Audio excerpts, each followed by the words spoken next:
자비로운 아버지 하나님, 이 아름다운 안식일 아침 저희가 주님을 예배하러 모였사오니 이곳에 강림하셔서 저희의 기도와 찬양과 경배를 받아 주시옵소서. 오늘도 저희가 주의 말씀을 기다리오니 주여 우리에게 말씀해 주셔서 이 말씀이 어둡고 어지러운 세상에서 우리 발에 등불이 되게 해 주시옵소서.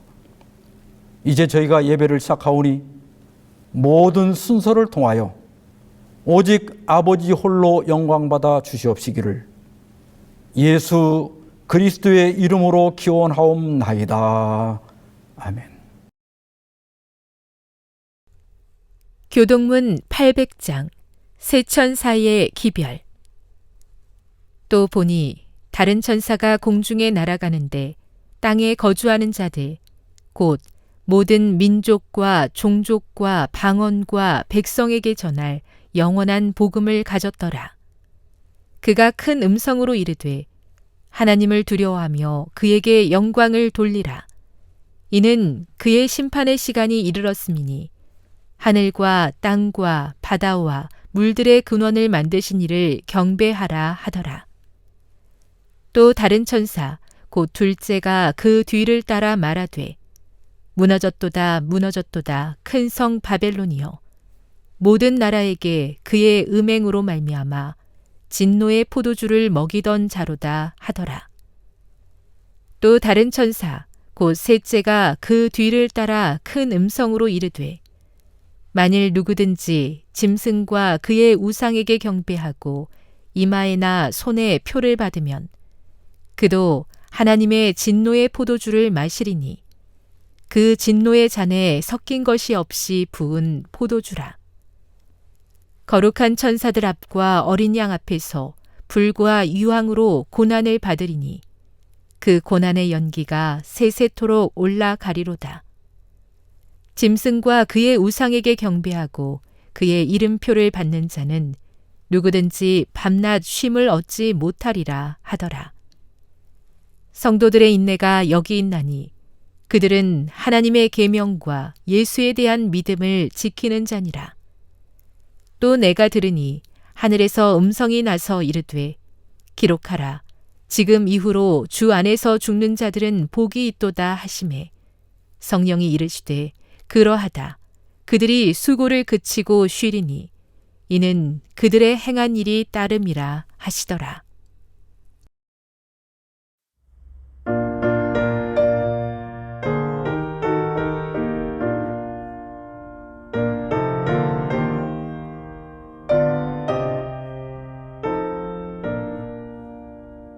주 하나님 지으신 모든 세계 내 마음 속에 그리어볼 때 하늘의 별 울려 퍼지는 뇌성 주님의 권능 우주에 찾네.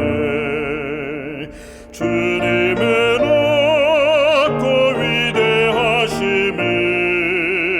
내 영혼이 찬양하네. 주님의 높고 위대하심에 내 영혼이 찬양하네. 숲속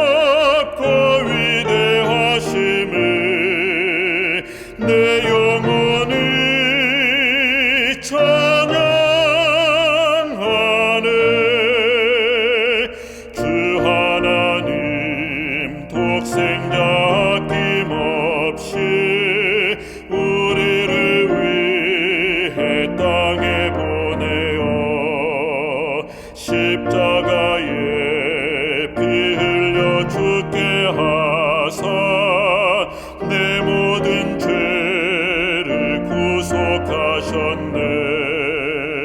주님의 높고 위대하심을 내 영혼이 찬양하네.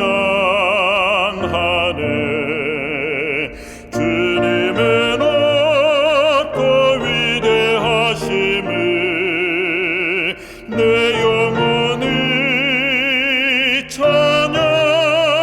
찬양하네. 내 주 예수 세상에 다시 올 때 저 천국으로 날 인도하리. 나 겸손히 엎드려 경배하며 영원히 주를 찬양하리라. 주님의 높고 위대하심을 내 영혼이 찬양하네. 주님의 높고 위대하심을 내 영혼이 찬양하네.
죄인들을 위하여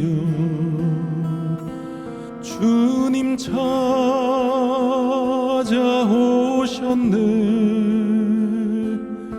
주 안에 생명이 있네.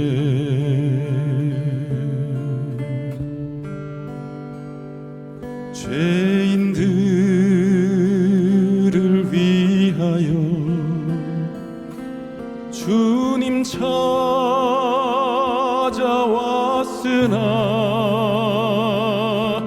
사람들 영접했네.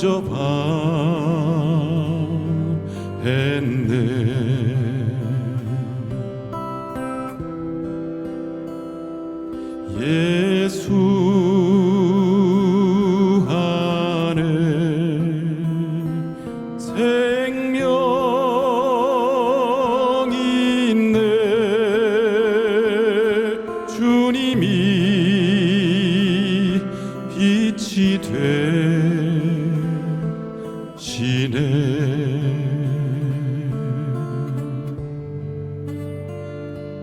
예수 안에 생명이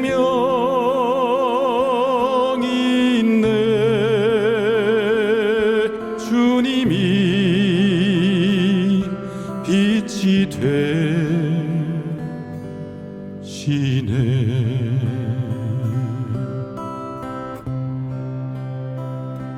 주님 영접하는 자 하나님의 자녀요. 주 안에 생명이 있네.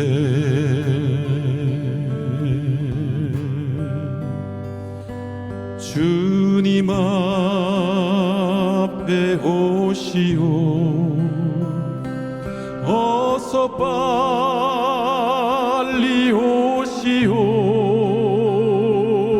주 안에 생명이 있네.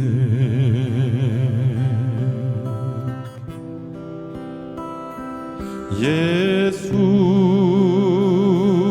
안에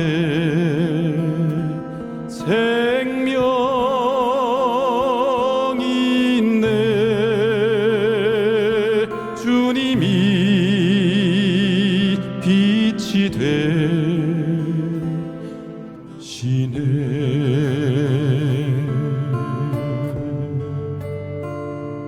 예수 안에 생명이 있네. 주님이 빛이 되시네.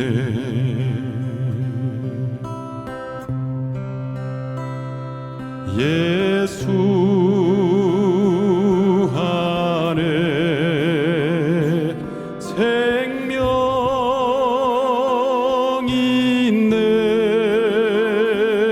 주님이 빛이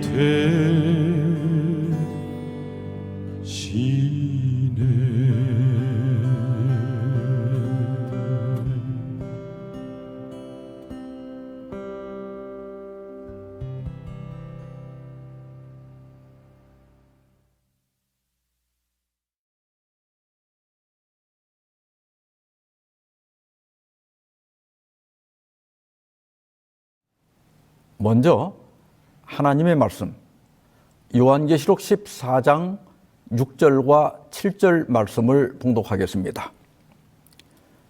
또 보니 다른 천사가 공중에 날아가는데 땅에 거주하는 자들 곧 모든 민족과 종족과 방언과 백성에게 전할 영원한 복음을 가졌더라. 그가 큰 음성으로 이르되 하나님을 두려워하며 그에게 영광을 돌리라. 이는 그의 심판의 시간이 이르렀음이니 하늘과 땅과 바다와 물들의 근원을 만드신 이를 경배하라 하더라. 오늘은 재림교회의 6대 기둥 교리 중 세 번째 기둥인 세천사의 기별에 대해서 말씀드리고자 합니다. 타이타닉호의 비극에 대해서 잘 아시죠? 타이타닉은 북대서양 항로 인근에 빙산 및 유빙이 있다는 무전을 여러 번 받았습니다. 4월 11일에 6번, 12일에는 5번, 13일에는 3번, 그리고 사고가 나던 14일에도 7번의 경고를 받았습니다. 그러나 2명의 통신사들은 승객들의 전보 업무에 쫓기고 있었고 이때쯤 늘 있는 일이라서 대수롭지 않게 여겼습니다. 결국 타이타닉은 빙산과 충돌했고 그 결과 약 1,500명 이상이 사망하는 대참사가 일어났습니다. 이 사고는 경고를 무시한 결과가 얼마나 참혹한지를 보여주고 있습니다. 성경에도 이 세상에 보내는 마지막 경고가 있습니다. 그것이 바로 요한계시록 14장 6절로 12절에 기록되어 있는 세천사의 기별입니다. 13절에는 셋째 천사의 마지막 기간에 순교할 그리스도인들에 대한 위로가 언급되어 있고 14절부터는 예수님의 재림과 심판하시는 장면이 상징적 이상으로 묘사되어 있습니다. 이것은 세천사의 기별이 그리스도의 재림 직전에 세상에 보내는 마지막 경고라는 것을 의미합니다. 특히 재림교회는 세천사의 기별을 전파하는 것을 사명으로 받아들이고 고백하는 교회입니다. 따라서 우리는 세천사의 기별을 확실히 알아야 하고 또 전해야 합니다. 세천사의 기별을 40분 남짓한 시간에 다 다룰 수는 없습니다. 그리고 유튜브에서 첫째 천사의 기별, 둘째 천사의 기별 이렇게 검색을 하면 제가 설교한 내용들이 있습니다. 오늘은 세천사의 기별이 잘 정리된 현재의 결론적 주석보다는 초기에 어떻게 이해되고 어떤 과정을 거쳐 정리되었는지를 역사적 과정을 따라 말씀드리고자 합니다.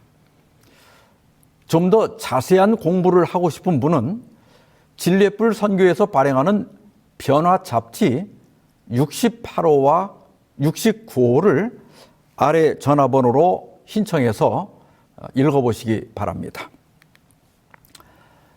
처음에 봉독했던 요한계시록 14장 6절로 7절 말씀은 첫째 천사의 기별입니다.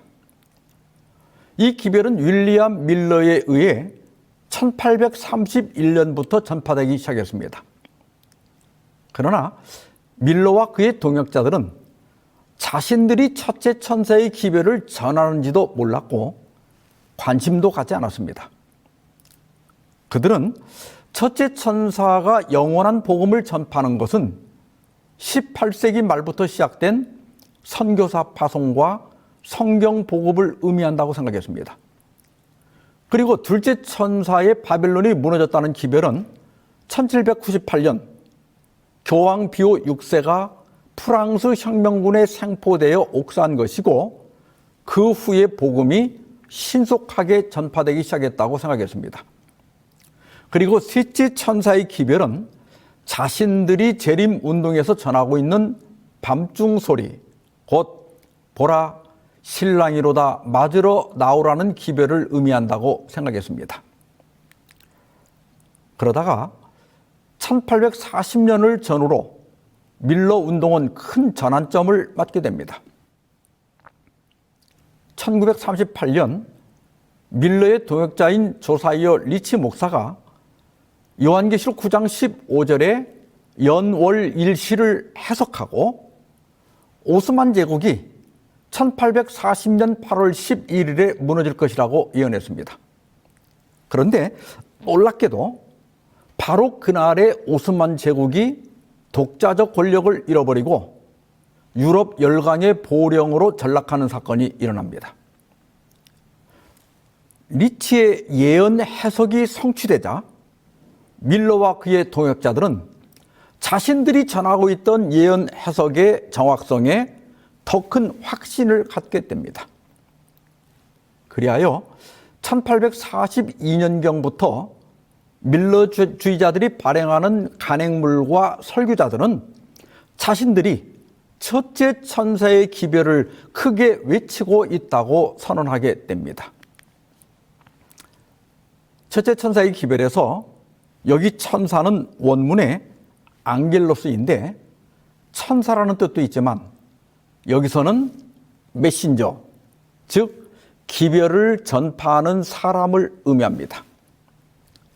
누구든지 새 천사의 기별을 전하면 그가 곧 앙겔로스입니다. 그리고 첫째 천사가 공중을 날아간다는 것은 이 기별의 전파와 사업이 세계적인 것을 의미합니다. 첫째 천사의 기별을 전하기 시작한 것은 윌리엄 밀러와 그의 동역자들이었습니다. 우리 재림교회는 첫째 천사의 기별을 이어받아 완성하는 교회입니다. 그래서 1874년에 첫 선교사 앤드루스를 유럽에 파송한 이래 모든 민족과 종족과 방언과 백성에게 재림 기별을 전해왔습니다. 최근 재림교회 세계선교 현황을 보면 유엔이 인정하는 235개국 중에 재림교회가 설립된 나라는 212나라입니다. 재림기별은 출판물을 합쳐서 약 900개의 언어로 전파되고 있고 신도 수는 2,278만 5천 명입니다. 단일 교단으로는 네 번째로 큰 교단입니다. 그리고 하루에 4천 명이 넘는 사람들이 매일 재림교회에 입교하고 있고 전 세계 80억 인구 중에 351명당 1명이 재림교인입니다. 이러한 통계들은 재림교회가 첫째 천사의 기별을 성취하고 있다는 것을 보여주고 있습니다. 첫째 천사의 기별의 핵심은 그의 심판의 시간이 이르렀다는 겁니다. 밀러는 이 심판을 예수님의 재림으로 해석했습니다. 그래서 1840년부터 1844년 가을까지 재림 운동을 통해 첫째 천사의 기별을 전했습니다. 대실망 후에 실망을 푸는 열쇠를 찾아낸 사람은 오웬 크로지어입니다. 그는 데이스타 엑스트라지에 1846년 2월 7일자에 모세 율법이라는 기사를 게재했는데 그는 거기서 이렇게 말했습니다. 다니엘 8장 14절에 그때의 성소가 정결하게 되리라는 예언과 첫째 천사에 하나님을 두려워하며 그에게 영광을 돌리라. 이는 그의 심판의 시간이 이르렀음이니라는 기별은 모두 그리스도께서 지성소에서 수행하시는 봉사, 즉 조사 심판을 가리키며 그분의 가시적 재림을 의미하는 것이 아니다. 다음 해에 엘렌 화이트는 주님께서는 1년여 전에 크로지어 형제가 성소 정결에 대한 참빛을 가지고 있다는 것을 이상 중에 내게 보여주셨다고 확증해 주었습니다. 이렇게 해서 다니엘 8장 14절의 성소 정결과 첫째 천사가 전한 심판은 재림이 아니라 1844년에 시작된 조사심판이라는 것을 깨닫게 되었고 대실망의 원인도 밝혀지게 됩니다. 심판에는 두 단계가 있습니다. 예수님은 요한계시록 22장 12절에서 이렇게 말씀하셨습니다. 보라, 내가 속히 오리니 내가 줄 상이 내게 있어 각 사람에게 그가 행한 대로 갚아주리라. 행한 대로 갚아주는 것은 집행심판입니다. 그래서 악인들은 영벌에, 의인들은 영생에 들어가게 됩니다. 그런데 이렇게 행한 대로 갚아주려면 먼저 누가 영벌에 들어갈지, 누가 영생에 들어갈지 조사하고 판단해야 합니다. 이 심판이 재림 전에 있기 때문에 재림전 심판이라고 합니다. 다니엘 7장 9절과 10절에는 이 심판이 시작되는 장면을 아주 사실적으로 묘사하고 있습니다. 내가 보니 왕좌가 놓이고 옛적부터 항상 계신 이가 좌정하셨는데, 좀 건너뛰어서요, 10절에 심판을 베푸는데 책들이 펴 놓였더라. 이것은 조사 심판을 위해 재판정이 차려지는 장면입니다. 왕자가 준비되자 하나님께서 좌정하시고 천천만만의 천사들이 수종을 드는 가운데 심판이 시작됩니다. 그런데 이 심판은 책들을 펴서 조사하는 심판입니다. 그래서 이 재림전 심판을 조사 심판이라고 하기도 합니다. 성경에는 우리의 생애를 기록하는 세 권의 책에 대해서 언급하고 있습니다. 그것은 생명책, 기념책, 그리고 죄책입니다. 이런 책을 펴서 조사한다는 것은 하나님께서 자의적으로 우리의 구원 여부를 결정하지 않는다는 것을 의미합니다. 각 사람의 생애와 신앙이 정확히 증명되고 선과 악이 우주 앞에 명백히 드러나는 공개적인 절차가 있다는 겁니다. 내 생애를 세밀히 조사한다. 어떻습니까? 유쾌한 일이 아닐 수 있습니다. 그러나 여러분, 조사 심판은 복음입니다. 디모데전서 5장 24절입니다. 어떤 사람들의 죄는 밝히 드러나 먼저 심판에 나아가고 어떤 사람들의 죄는 그 뒤를 따르나니. 먼저 심판에 나아간다는 것은 최종 판결을 하기 전에 고발된 장로들의 죄와 장로 후보자들의 이력을 조사하는 것을 의미합니다. 이러한 조사를 해야 올바른 판단을 할 수 있습니다. 어떤 사람들의 죄는 그 뒤를 따른다고 하는 것은 조사 과정에서 죄가 드러나지 않더라도 언젠가 그 죄를 만나게 된다는 겁니다.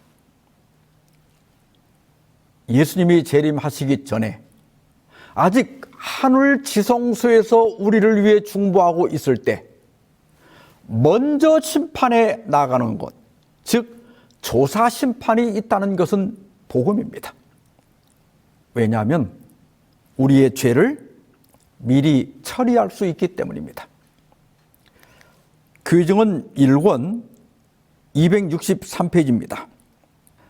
나는 그리스도 이름을 믿느라고 공언하는 모든 사람들이 스스로를 엄격하게 살펴서 그들의 모든 잘못을 완전하고 철저하게 고백함으로 심판을 미리 받고 기록하는 천사가 그들의 이름 맞은편에 용서받았다고 기록할 수 있게 하라고 경고하는 바이다.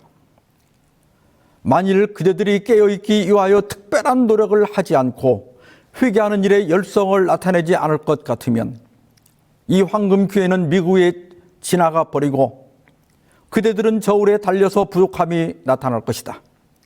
그때는 그대의 고민의 부르짖음이 아무런 효력이 없을 것이다. 지금은 은혜의 기간입니다. 집행 심판이 있기 전에 미리 조사 심판을 통해 죄를 용서받고 도말할 수 있다는 것은 정말 복음입니다. 이 기간 동안 죄를 용서받고 도말받지 않으면 마지막 심판 때에 그 죄를 만나게 됩니다. 그리고 그때는 돌이킬 수가 없게 됩니다. 조사 심판의 모형인 대속죄일에 속죄 절차가 다 마쳐지면 이런 선고가 내려집니다. 이날에 너희를 위하여 속죄하여 너희를 정결하게 하리니 너희의 모든 죄에서 너희가 여호와 앞에 정결하리라. 다니엘 8장 14절의 성소정결이 바로 이것입니다. 너희가 정결하리라. 이 얼마나 위로가 되고 다행스러운 말씀입니까? 오늘도 은혜의 보좌가 활짝 열려 있습니다. 미리 심판을 받아 모든 잘못을 철저히 고백하고 용서를 받음으로 천사가 여러분의 이름 맞은편에 너희의 모든 죄에서 정결하다라고 기록하게 되기를 간절히 바랍니다. 첫째 천사의 기별에 안식일 기별이 포함되어 있지만 이것은 나중에 셋째 천사의 기별이 성취될 때 깨닫게 되기 때문에 셋째 천사의 기별을 다룰 때 말씀드리겠습니다. 그 다음은 둘째 천사의 기별입니다. 또 다른 천사 곧 둘째가 그들을 따라 말하되 무너졌도다 무너졌도다 큰 성 바벨론이여 모든 나라에게 그의 음행으로 말미암아 진노의 포도주를 먹이던 자로다 하더라. 1830년대 초 윌리엄 밀러와 동역자들은 바벨론을 오랫동안 개신교가 지목해왔던 로마 가톨릭 교황권으로 이해했습니다. 그러나 밀러가 예고한 1843년이 가까워지자 재림 신자들은 더 열심히 전도했고 교회들의 반대와 탄압도 더 강해졌습니다. 1841년에는 폭도들이 집회 장소에 난입하고 1842년에는 재림운동에 가담하는 사람들에게 제재가 가해지고 설교를 금지시켰습니다. 특히 1843년이 되자 밀러의 반대에도 불구하고 재림의 날짜를 정하는 사람들이 많아졌습니다. 그런데 뉴욕 헤럴드 신문에서 예수께서 십자가에 달리신 33년 4월 3일에서 2300주야의 남은 기간인 1810년을 합친 1843년 4월 3일 재림설이 보도되면서 흥분이 극에 따르게 됩니다. 그러나 그날이 아무 일도 없이 지나가고 또 밀러가 말한 4월 18일도 지나가자 각 교회는 재림운동에 가담한 사람들을 제명하고 출교하기 시작했습니다. 당시 재림운동 지도자들은 별도의 교파를 만들 생각이 없었고 자기가 속한 교회를 다니면서 재림기별을 전하게 했습니다. 그러나 재림기별 자체를 가르치거나 전하지 못하게 하고 재림을 믿는 신자들이 소속 교회로부터 출교를 당하게 되자 개신교회까지 바벨론에 포함시키는 개념이 서서히 형성되어 갔습니다. 1844년 여름 찰스 피치 목사는 내 백성아 거기서 나오라는 제목으로 설교를 했습니다. 그리고 말하기를 형제들이여 바벨론은 오늘도 살아 있습니다. 그리고 그 바벨론은 재림의 복음을 거절하고 세속적 평안함에 안주한 개신교의 그 자체입니다. 내 백성아 거기서 나오라고 외쳤습니다. 그의 설교는 강렬한 반응을 불러일으켰고 그의 설교문은 인쇄되어 널리 배포되었습니다. 각 시대 대쟁투 376페이지입니다.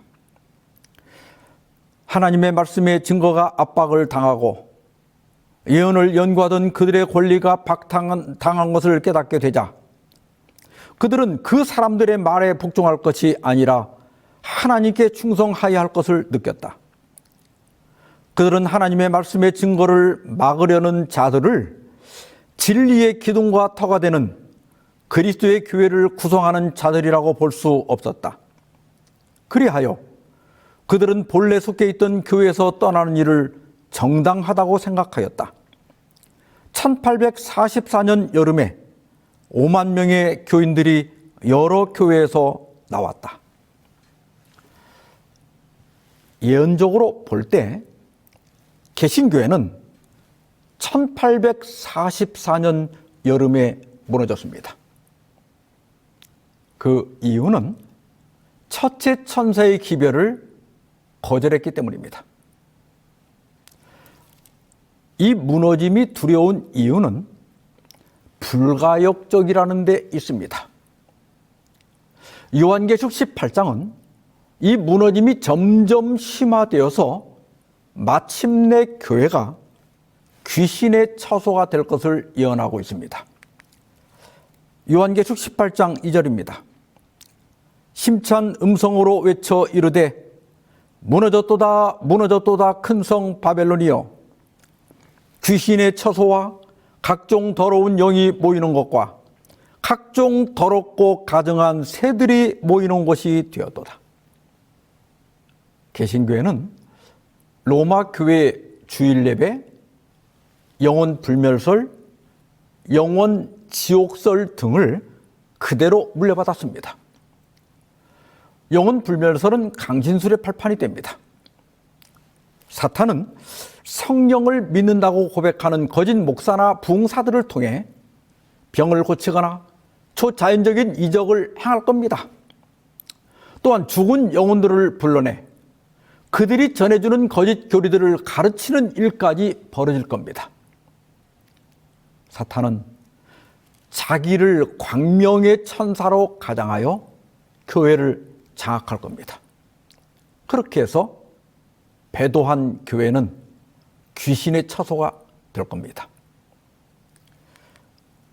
요한계시록 18장 4절에는 마지막 때에 바벨론에 머물러 있는 하나님의 백성들을 불러낼 늦은 비 성령 운동이 일어날 것을 예언하고 있습니다. 또 내가 들으니 하늘로부터 다른 음성이 나서 이르되 내 백성아 거기서 나와 그의 죄에 참여하지 말고 그가 받을 재앙들을 받지 말라. 우리는 바벨론 가운데 머물러 있는 하나님의 백성들을 불러낼 사명을 가진 교회입니다. 진리를 거절하고 무너진 교회에는 희망이 없습니다. 한 번 무너지는 것이 그렇게 위험한 겁니다. 우리 모두 내 백성아 거기서 나오라고 하는 큰 외침에 참여합시다. 열심히 전도해서 한 명이라도 더 구원하려는 열정을 가진 재림 성도들이 되기를 바랍니다. 다음은 셋째 천사의 기별입니다. 요한계시록 14장 9절과 10절만 보겠습니다. 또 다른 천사 곧 셋째가 그 뒤를 따라 큰 음성으로 이르되 만일 누구든지 짐승과 그의 우상에게 경배하고 이마에나 손에 표를 받으면 그도 하나님의 진노의 포도주를 마시리니 그 진노의 잔에 섞인 것이 없이 부은 포도주라. 세 천사의 기별과 안식일 진리가 연결되어 있다는 것을 처음 깨달은 사람은 조셉 베이츠입니다. 그는 프레볼 목사의 안식일 관련 출판물을 읽고 즉시 안식일 진리를 받아들였습니다. 그 후에 그는 더 깊이 연구하여 1846년에 제7일 안식일 영원한 표징이라고 하는 책에서 제7일 안식일이 창조와 구속의 영원한 표징이라는 사실을 밝혀냈습니다. 그 다음에 1월에 개정판을 내면서 당시 안식일 준수 재림 신자들에 의하여 셋째 천사의 기별이 전해지고 있다고 하였습니다. 이 베이츠로부터 안식일 기별을 받은 화이트 부부는 1847년 5월에 조셉 베이츠와 공동으로 출판한 적은 약물에게 보내는 말씀이라는 책에서 요한계시록 14장에 우리의 과거와 현재와 미래 사역이 그려졌다고 선언하였습니다. 그 후에 앤드루스 목사가 세천사의 기별을 체계적으로 주석했고 우리아 스미스에 의해서 교리 체제가 완성되었습니다. 세천사의 기별과 안식일 진리와의 관계를 정리하면 이렇습니다. 첫째 천사의 기별, 창조주를 경배하라는 것은 안식일을 기억하여 거룩하게 지키라는 의미이다. 둘째 천사의 기별, 바벨론이 무너졌다는 선고는 진리를 거절하는 것과 계명의 변경을 경고한다. 셋째 천사의 기별, 짐승의 표를 받지 말라는 것은 안식일을 지키는 것이 마지막 시대의 신앙적 시금석임을 강조한다. 첫째 천사는 하늘과 땅과 바다와 물들의 근원을 만드신 이, 즉 창조주를 경배하라고 외칩니다. 이것은 마지막 선악간 대쟁투의 초점이 경배와 관련되어 있음을 나타냅니다. 어떻게 하는 것이 창조주 하나님을 경배하는 걸까요? 이 경배하는 방법이 십계명의 넷째 계명에 나타나 있습니다. 8절에 안식일을 기억하여 거룩하게 지키라. 그렇게 할 이유가 무엇입니까? 11절에 이는 엿새 동안 나 여호와가 하늘과 땅과 바다와 그 가운데 모든 것을 만들고 일곱째 날에 쉬었습니다. 이 두 성경절을 비교해 보면 창조주를 경배하는 것은 곧 안식일을 기억하여 거룩하게 지키는 것이라는 것을 알 수 있습니다. 왜냐하면 안식일은 창조의 기념일이기 때문입니다. 셋째 천사는 짐승과 그의 우상에게 경배하고 이마에나 손에 표를 받지 말라고 경고합니다. 여기 짐승은 교황권을 의미하고 짐승의 우상은 배교한 개신교를 의미합니다.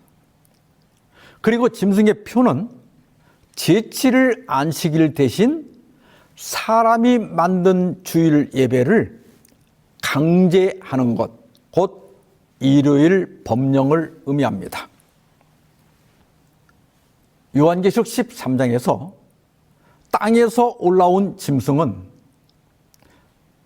바다에서 올라온 짐승과 그의 우상에게 경배하라고 강요합니다. 이에 비해 14장의 첫째 천사는 창조주 하나님을 경배하라고 외칩니다. 경배 논쟁입니다. 누구를 경배할 것인가? 이것을 판가름하는 것이 바로 안식일과 주일 논쟁입니다. 안식일은 분명히 창조주 하나님께서 제정하셨습니다. 이에 비해 주일 예배는 사람이 만든 겁니다. 여러분, 그 기록이 다 있습니다. 364년 오늘날 터키 데니즐리 부근에 있는 라오디게아에서 아시아 여러 속주에서 온 32명의 주교가 모여서 이렇게 정했습니다. 캐논 29번인데요. 그리스도인들은 안식일, 즉 토요일의 쉼으로써 유대화되어서는 안 되며 그날에는 일을 하고 대신 주님의 날을 공경해야 한다. 그리고 가능한 한 그리스도인으로서 그날에 쉬어야 한다. 만약 누구든지 유대화되어 안식일에 쉬는 자들이 있다면 그리스도로부터 저주를 받을지어다. 이런 일에 대해 예수님은 이렇게 경고하셨습니다.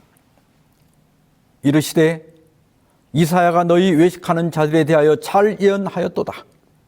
기록하였으되 이 백성이 입술로는 나를 공경하되 마음은 내게서 멀도다. 사람의 계명으로 교훈을 삼아 가르치니 나를 헛되이 경배하는도다 하였느니라. 너희가 하나님의 계명은 버리고 사람의 전통을 지키느니라. 주일 예배 제도는 분명히 사람이 만든 겁니다. 성경도 예수님도 사도도 주일 예배를 명한 적이 없습니다.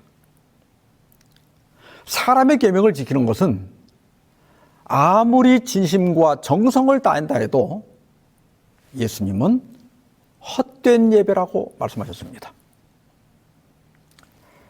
사탄은 다른 9계명은 전혀 손대지 않았습니다. 오직 안식일 계명만 변경했습니다.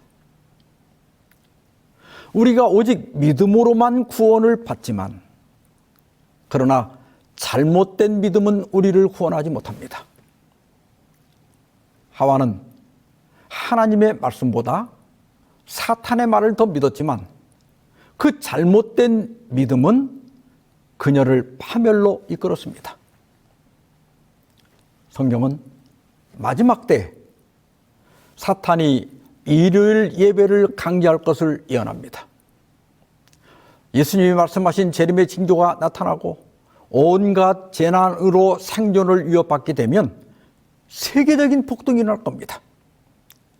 그러면 정치는 교회의 도움을 구하게 되고 정치 위에 군림한 교회가 국회를 움직여 주일 예배를 강제하는 법을 만들 겁니다. 그때에는 모든 것이 분명해집니다. 그럼에도 불구하고 주일을 지키는 것은 그 자체가 짐승과 그의 우상에게 경배하는 표가 됩니다. 엘렌 G. 화이트는 안식일의 중요성에 대해 이렇게 말합니다. 지구의 기초가 놓일 그때에 안식일의 기초도 놓였다. 만일 참 안식일이 잘 준수되었다면 불신자나 무신론자는 없었을 것을 나는 보았다. 안식일의 준수는 이 세상을 우상 숭배에 빠지지 않도록 보호하였을 것이다. 넷째 계명은 짓밟혔다. 그러므로 우리는 율법에 훼손된 것을 수리하고 안식일의 신성성을 회복시키도록 부름을 받았다.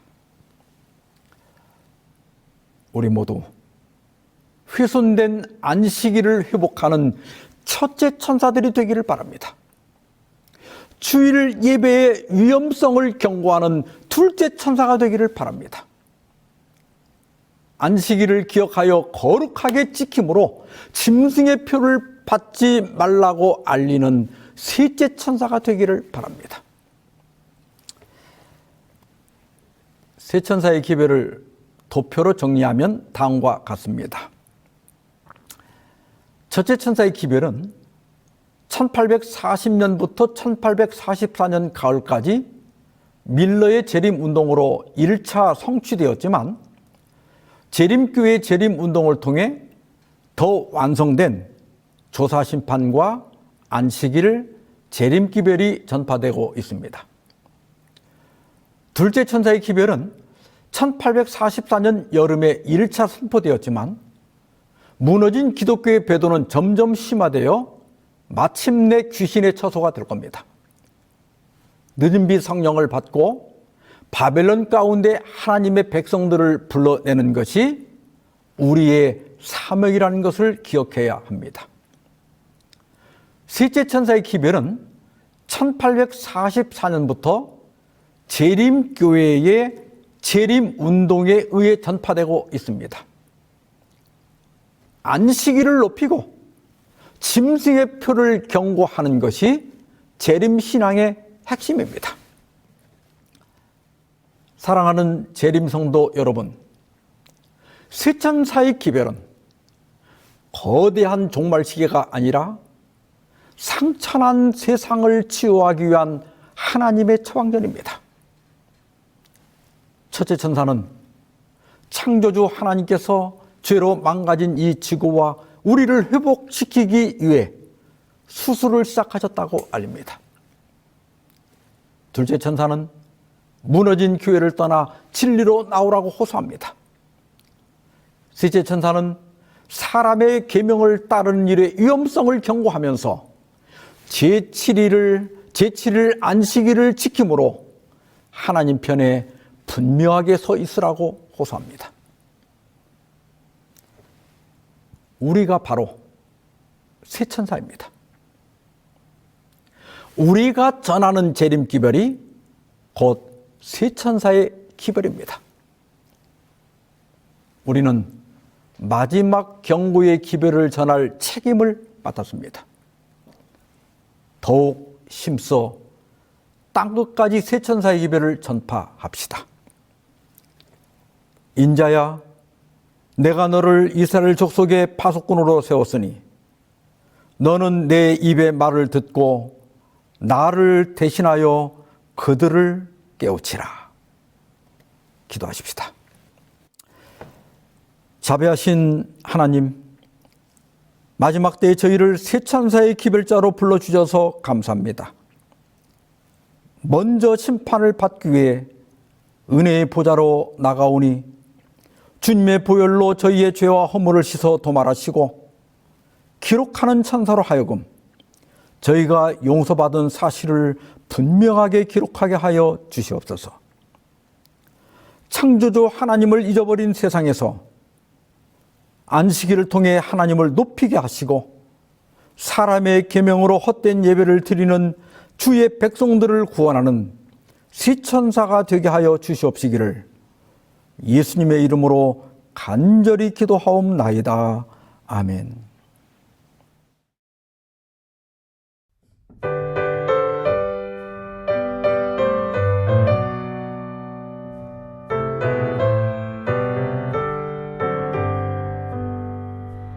영광의 그날이 오면 차례로 밝으리 새 천사 공주의 힘차게 날아가리 그날부터 주의 종 높아지고 만왕의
만주의 주실 그때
이제는 하나님 아버지의 크크신 사랑과 예수 그리스도의 은혜와 성령의 교통하심이 세상 끝날까지 너희 무리와 함께 있을지어다.